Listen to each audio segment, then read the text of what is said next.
Ouais, tu as sûrement entendu parler de cette histoire de ce jeune, d'origine malienne, c'est pas moi qui l'invente, qui, est arrivé en France par l'Italie, en fait. Parce qu'ils lui ont retrouvé un permis, de conduire italien. Donc je dis ils ont fait des déductions.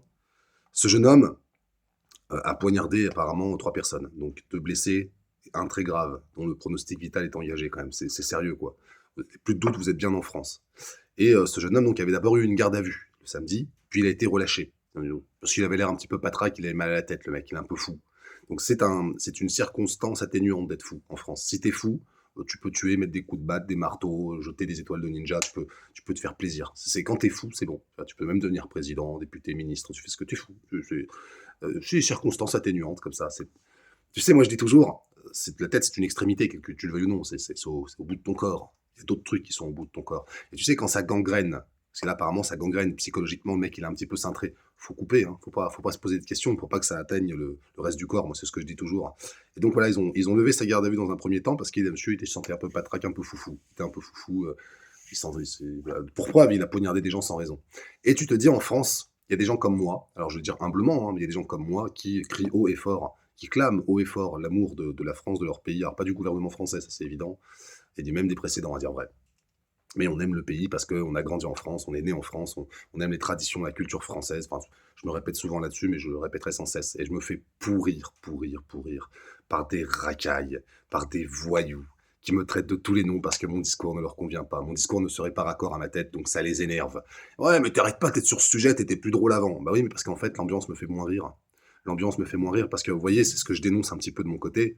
Ces gens-là finissent par passer à l'acte, tu vois. Donc cette espèce, parce qu'il faut dire les termes, hein, c'est une merde, cette merde, si tu veux, criait sa haine. Lui, il faisait le contraire de ce que je fais moi. Il criait sa haine de la France et des Français.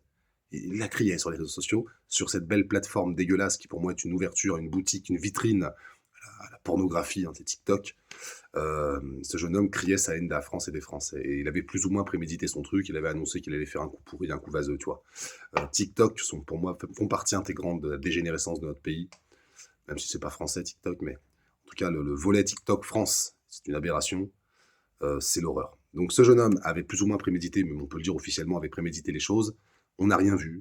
Personne ne s'est prémuni de ce genre d'accident. Parce qu'ils vont dire, oh, il est fou, un accident. C'est pas méchant, il n'a pas de mauvaises intentions. Poignarder des gens quand même. Il faut essayer de comprendre le traumatisme qu'ont dû subir ces personnes dans un train qui se sont pris des coups de couteau. C'est pas se prendre, tu sais, une petite claque ou ça rentre dans les mœurs la claque. Maintenant, tu te prends une petite claque. Non, c'est rien, chérie. Il essaie de parler avec moi, jeune. Enfin, ça devient n'importe quoi. Et comme je le disais, s'il a mal à la tronche parce qu'il se sent partir dans la folie, il faut l'aider à partir définitivement, un mec comme ça. Alors, t'as le droit de dire, Karim, t'es raciste. Karim, c'est incroyable, s'appeler Karim, t'es raciste. Bon, j'en ai plus rien à foutre. Je déteste tout ce qui est la France, je déteste tout ce qui est là pour nuire, je déteste tout ce qui est injuste, ça me rend malade. Et quand j'entends des trucs pareils, quand je vois ce genre d'attitude, putain, mais foutez-moi roi de ce pays, je vous jure qu'il y a des têtes qui vont sauter. Franchement, ouais, tu te donnes de les... Ah oui, je voulais adresser un petit message. J'ai beaucoup de commentaires sur mes vidéos où je fais semblant d'enterrer quelqu'un, parce que j'ai enterré personne, hein, sinon je serais en prison. On me dit, ouais, tu fais le dur. Arrête de jouer le mec, genre t'es Léon, toi. Toi, t'es un nettoyeur professionnel, le dernier truc que t'as appris à utiliser, c'est le couteau, arrête un petit peu. T'es un gogol comme moi sur les réseaux sociaux, arrête de te donner de l'épaisseur, tu me fatigues. Et pour ceux qui continuent à dire sous la vidéo qui a fait quasiment 2 millions de vues, hein, sur la dame avec le turban et les lunettes carglouches, je m'en branle aussi de ce que vous racontez sur moi, je m'en fous complet. Ça s'adresse à vous, aux trolls, je vous pisse intégralement dessus, comme ça on gagne du temps. J'aime une bonne fois pour toutes, entendez-le, ma France, mon pays, pas pour plaire à qui que ce soit, j'aime mon pays, point. Et c'est pas ces gens-là qui vont m'en dégoûter, sachez-le, voilà. Courage à tous, vraiment le pays ça devient n'importe quoi, alors certainement que Macron va dire oui c'est parce que ses parents ne l'emmenaient pas au ski, et moi non plus. Ah, et un dernier message, j'ai vu que le petit Boyard avec sa tête de gros bébé énervé qui a la diarrhée, ça revient un petit peu en boucle, hein, des conneries qu'il fait, c'est un peu Martine à la plage, Martine vend du shit. Il s'est expliqué récemment sur une radio en disant ouais mais j'ai vendu du shit parce qu'à un moment donné il fallait que je me paye mes études. D'accord, donc ça veut dire que la majorité des Français sont des cons parce qu'ils n'avaient pas les moyens de se payer des études, donc et du coup ils auraient dû vendre du shit. Les Français sont cons en fait, il a raison Boyard, le gros Boyard. Hein, il vend du shit, il a dit.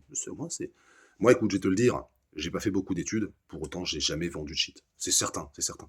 Mais c'est pas fou, hein. Je crois que c'est comme la majorité des Français. Voyou, va.